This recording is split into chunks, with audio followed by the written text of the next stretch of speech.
Hello, everyone, and welcome to the latest IEEE 802 Tech Talk. Today's topic is IEEE 802.1 Time-Sensitive Networking Standards. My name is Jennifer McLean. I'm Senior Manager of Education Products with IEEE Educational Activities, and I will be helping to moderate today's event. IEEE is the world's largest technical professional organization dedicated to advancing technology for the benefit of humanity. Please note a few housekeeping items before we get started.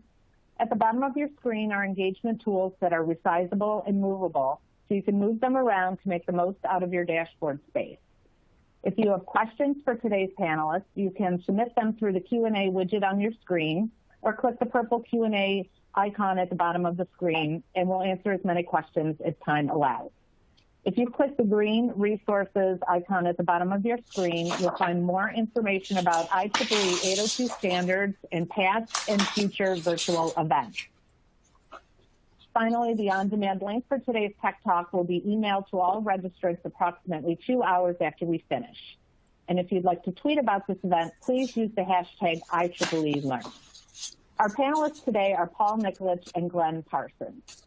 Paul Nikolic is chair of the IEEE Committee on Standards, overseeing the advancement of technical standards across all IEEE societies and councils, and is chair of the IEEE Computer Society's 802 LAN-MAN Standards Committee, overseeing 75 active technical standards and 50 projects under development for wired and wireless networking applications.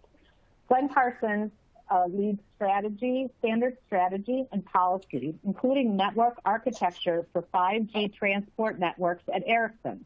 He is a member of the IEEE Standards Association Board of Governors and is currently the IEEE 802.1 Working Group Chair. I'll now turn it over to Paul to get us started. Yeah, hello everyone, and welcome to this latest Tech Talk on 802 Technologies. I'm very pleased to be here with Glenn Parsons to talk about time-sensitive networking. But before we start, I want to make sure everyone knows that these are Glenn and my personal opinions and not the formal position of the IEEE. So let's get started. First thing I'll do is give you a little overview of the IEEE 802 LAN-MAN Standards Committee, how we're organized. We're comprised of about 1,000 engineers, electrical engineers, hardware, software, protocol engineers, some business developers, and some marketing people as well, that are based globally to develop the technical networking standards known as IEEE 802. The group that we're going to be focused on, and we're organized into working groups, as you can see from this slide. There are working groups that are focused on wired physical and media access control layers and wireless physical layer and media access control, but the group that Glenn is in charge of, the 802.1 working group, is responsible for technical specifications that apply across the full spectrum of physical and network layer technical specs that we develop. It's known as the Bridging and Architecture Working Group. So that's what's outlined in the blue box. And there are several work streams within 802.1. The one that we're going to be talking about today is specifically a very, very important one in the marketplace today called, known as time-sensitive networking. So with that, I am going to ask Glenn to give us an overview of time-sensitive networking, explain to us what it is in terms of network functionality and the applications that it is designed to enable. With that, I will turn it over to you, Glenn. Thanks so much, Paul. And the topic of time-sensitive networking is very interesting and very exciting for the industry today.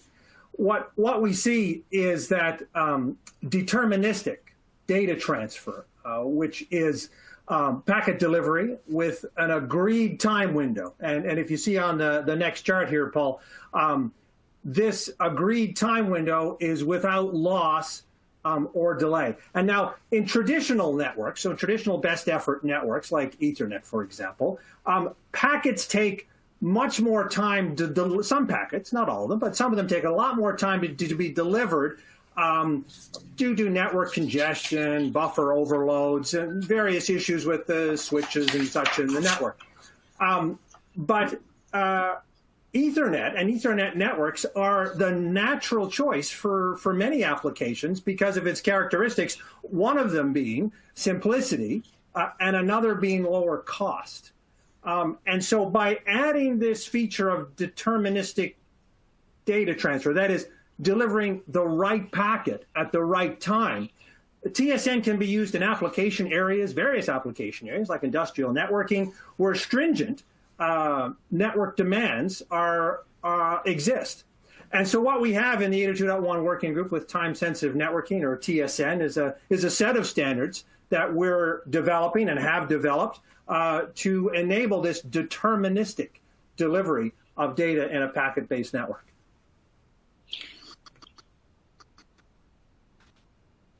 So before I continue, I just want to emphasize to everyone that you have the ability to ask questions of Glenn and myself. There's a Q&A box in the app, and we encourage you to send questions our way. We're not going to answer them immediately, but we will reserve time at the end to answer your questions. So please be aware of that. So Glenn, yeah, you mentioned that this has been in the pipeline for quite a while. Just briefly, tell us, how long have you guys been working on this before we get into the apps? All right, so Paul, we've been working on this probably for 2 decades, and Ethernet bridging itself is something that has been around since we developed Ethernet over 40 years ago. But the new features of requiring deterministic data transfer, that first came up with the discussion of supporting Ethernet bridging in audio-video networks. And so whether these be production houses or in stadiums, concert halls, using Ethernet to connect that audio-video network. And that was where we started using the tools that we had and continued to add some more over the years. And in addition to the first one that we did with audio-video bridging, we've added front haul, and now looking at automotive, industrial automation, and more. Yeah, excellent. Yeah, this is a pretty typical pattern for work that we do inside of 802.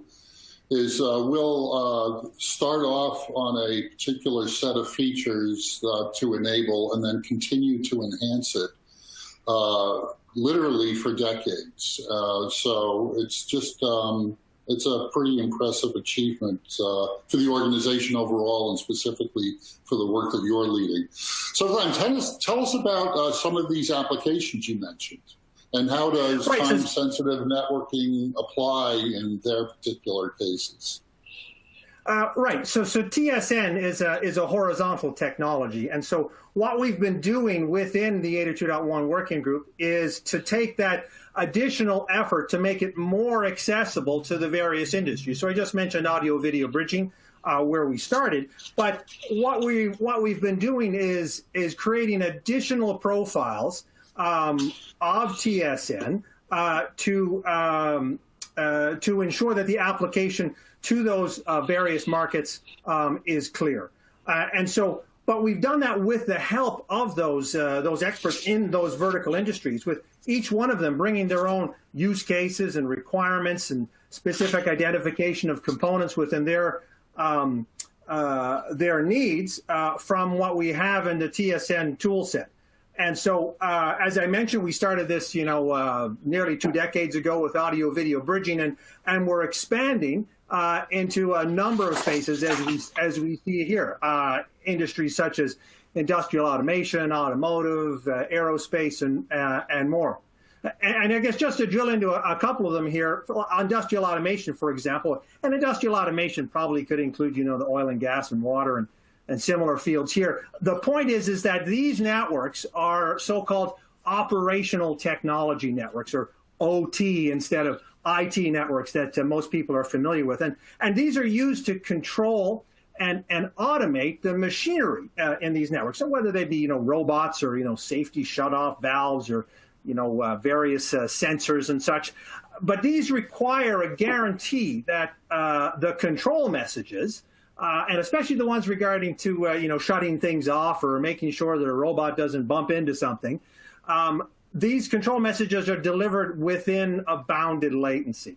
Now, there are existing networks that can offer these guarantees, but they do not have the same cost point and same simplicity as 802 network solutions. So now, I guess another example here, one that I already mentioned, is 5G. And so 5G radio networks can also be used to support industrial automation networks. But the first challenge with the 5G network is the radio access network itself. And in cellular network deployments, the radio units or the baseband units and their antenna systems are often separated from the baseband units. And we call these baseband units radio equipment controllers.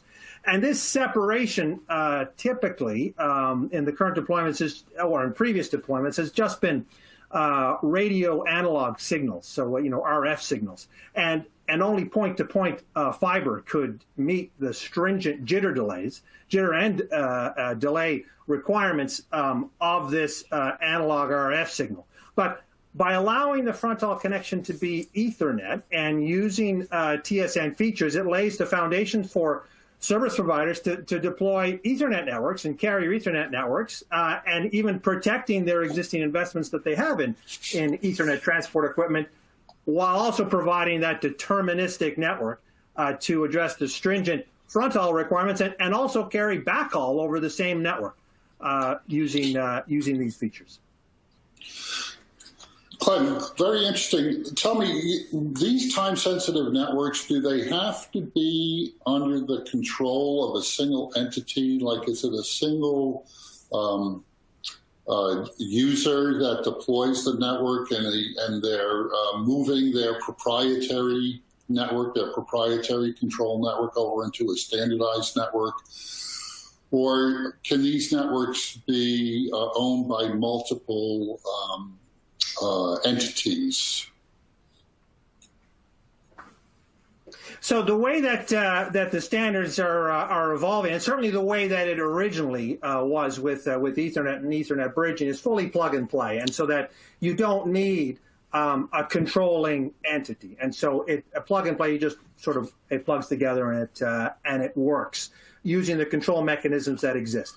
And so that also works with the TSM profiles for audio-video bridging, and also this is planned as one of the options for industrial automation.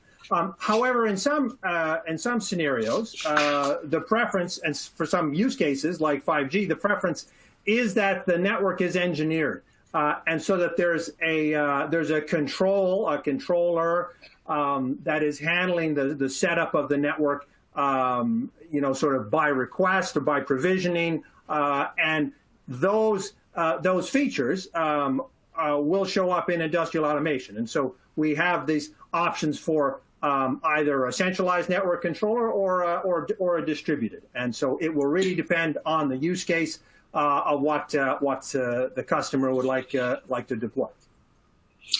Yeah, fantastic. Glenn, that's one of the big features of standardization, right? You got multi-vendor interoperability, and as a result of that, you've got potentially greater scale and lower cost, all benefits that accrue to standardization, and one of the great reasons that 802 has been so successful.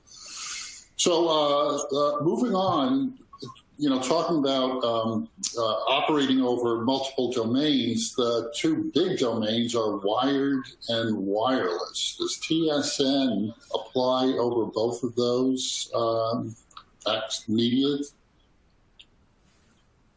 So what we have with TSN is TSN is not one standard, and what we have is a set of standards, and these standards encompass a tool set of synchronization, reliability, bounded latency, and resource management, which can provide deterministic data transfer.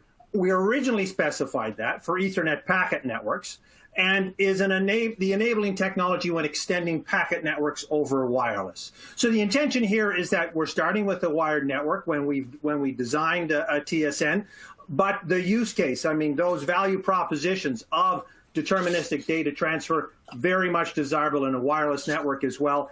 And we're working with the wireless groups to ensure that those features can be transferred and supported in those environments. Now, the basis of the TSN toolset is that it enables the use of the right tool for the right job. And specifically when we're talking about bridged Ethernet networks, delivering the right packet at the right time.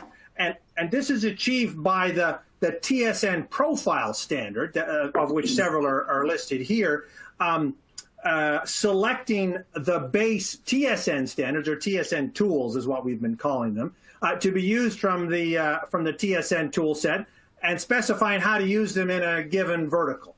And so this profiling also includes the selection of relevant options from the base standards. So, for example, the base standards typically have lots of options, and perhaps for a particular vertical, you want to specify some options as mandatory, or specify defaults for some options, provide some configuration guidance. And this profiling work benefits from the engagements of experts in that vertical, and starting with their application requirements. And as a result, we see that these TSN standards, these profiles, become truly useful in those targeted verticals.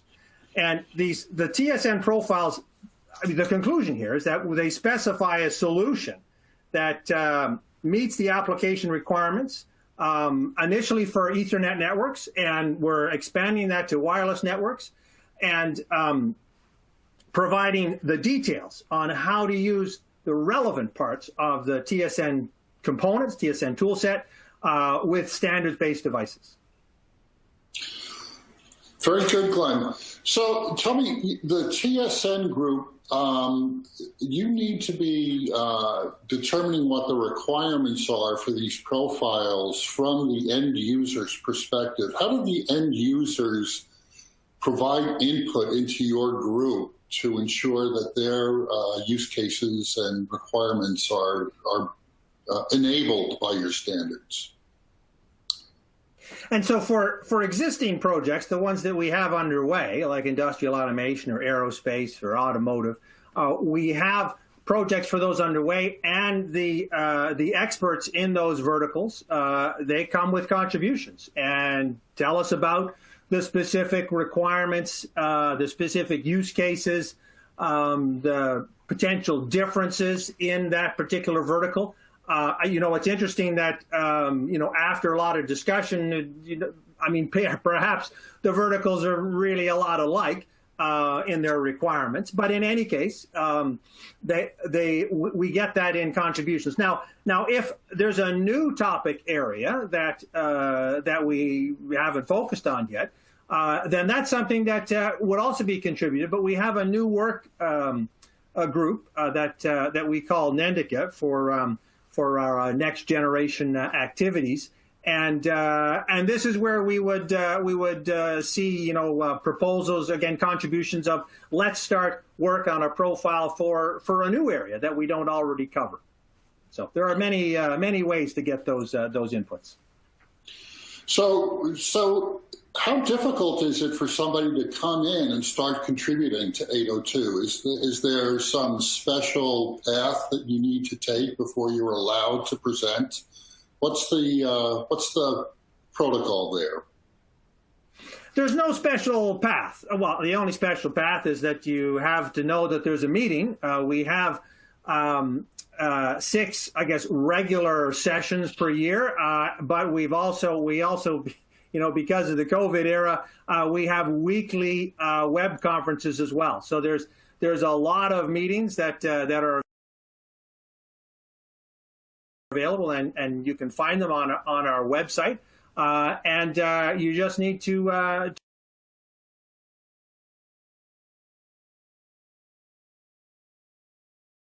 join and make a contribution to participate, or you can just participate and listen to the discussions that are underway, and see if that's relevant for your particular vertical of interest, or if it's a topic of interest to you and you feel you'd like to contribute. All interest is welcome. That's a very, very important point. One I'd like to emphasize is that we would really enjoy more participation in 802 than what we currently have, because the input that we get from the industry and from the engineering community are critical to our meeting our mission for 802 overall, which is to develop high-quality market relevant standards. So with that,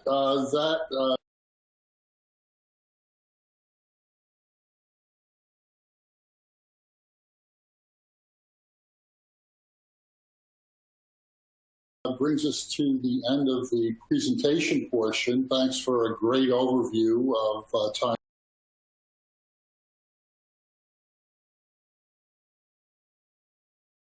sensitive networking, Glenn. Just a quick reminder before we get to the questions.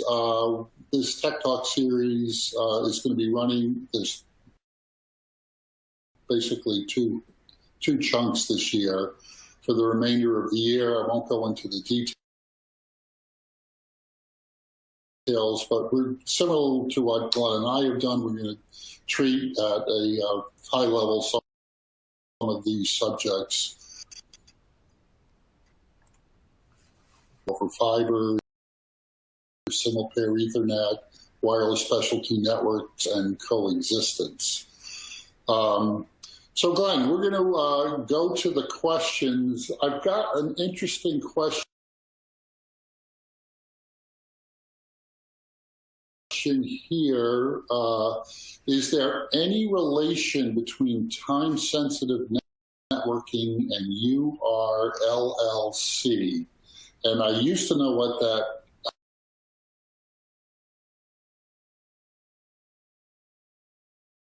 acronym meant, or stood for, but I forget. Do you recall what that acronym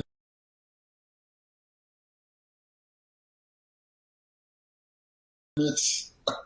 Yeah, so time-sensitive networking, it's ultra-reliable, low-latency communication. That's a feature in 5G RAN, and the relationship that there is we're building a relationship, shall we say, in support of industrial automation within 3GPP.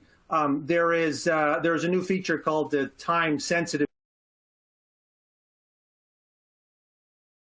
communications, or TSC, which makes the connection between TSN and URLLC, as well as URLLC being a RAN feature in 5G, as well as features TSC being a core feature, and bringing those together to in order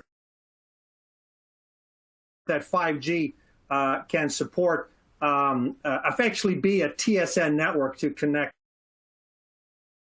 industrial automation devices. So that's what this activity is. Excellent. Thanks, Glenn. Here's another good one. Does time-sensitive networking strengthen cyber posture of a network and unwanted snooping? So I guess TSN by itself, time-sensitive networking, there are no security features that are part of the time-sensitive networking toolset. But that said, security is one of the task groups within 802.1, and we have significant work on security, from port authentication to MAC security, to privacy features as well. And so the incorporation of those security features could be required, mandated, or different defaults added by the profiles. And for example, industrial automation is looking at adding some security defaults in its profile. Okay, very good. So the potential exists for us to incorporate into future standards. Another great question. We've got a really good audience here today. I must give you guys kudos for the great questions you're firing our way. Glenn, do you believe TSN capabilities will be incorporated into most industrial switching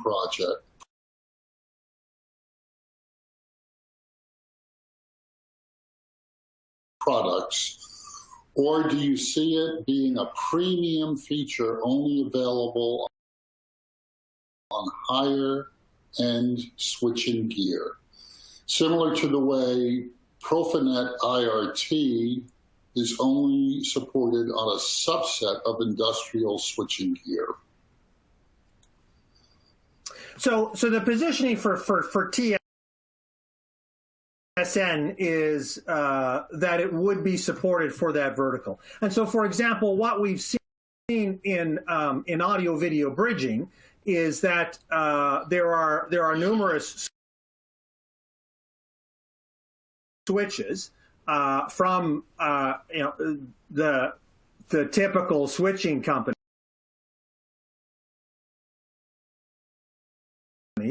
that are TSN capable, and they're targeted at or at least the ones that are currently existing at this AVB market. Now they are different, and there's a premium for those versus a, I wouldn't call it vanilla, but a like an 802, just an 802.1Q compliant bridge. And so because there are additional features within a TSN or the AVB supported one. So I would expect that will be the same again. There would be a industrial automation switching product that would again have additional features compared to just a 802.1Q bridge, and would be a premium to that. But I don't see a bifurcation within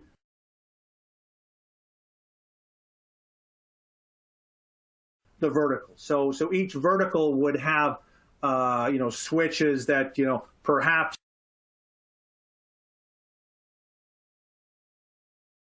are specific to that vertical. But the hope is that where we'll end up with TSN switches, and they will be applicable to most of the, or if not all, of the profiles and the verticals that we're standardizing for. Right. Okay, great. Here's another question, a good question with respect to health. There is a type profile in the works. If so, what development state is it in? So healthcare is an up-and-coming activity. There are other IEEE standards underway in the healthcare space. I guess just to bring it to Ethernet and Wi-Fi levels, and so we have not. I guess we have not seen the requirements, or they have requirements have not been brought in yet for healthcare to indicate that there is something in addition to what we're doing already that would be required. But it would certainly be welcome if we get some input on if there's anything in addition to what we're already doing that would be necessary to support healthcare. Right, right. So the potential exists. And as Glenn mentioned earlier, when there are emerging requirements, it's a relatively low barrier to entry to come present those requirements to Glenn's group. And if there's sufficient stakeholder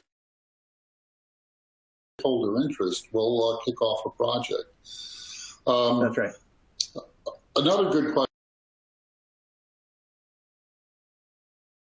question, can communication between existing and TSN networks be achieved without modifications? I guess really between non-TSN and TSN networks be achieved without modifications? Absolutely, 100%. They're both Ethernet bridge networks as specified, and there's a base set of functionality communication can exist. What may not work across a TSN network versus a non-TSN network is the TSN features. For example, stream reservation, guaranteeing bandwidth and guaranteeing that my packet will arrive at the right time. The packet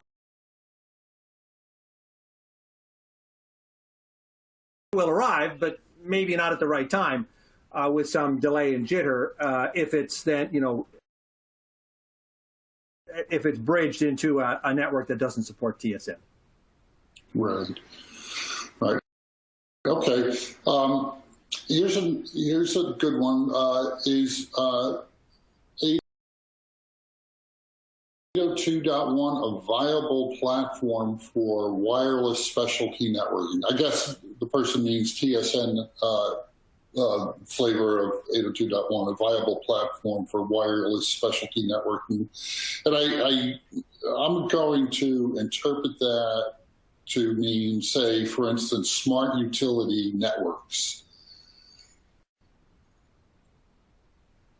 And so what we have with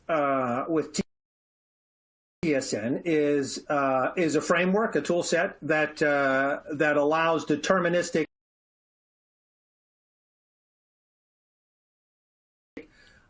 data transfer, and this is very important for a number of specialty networks, and so for those where this is important, this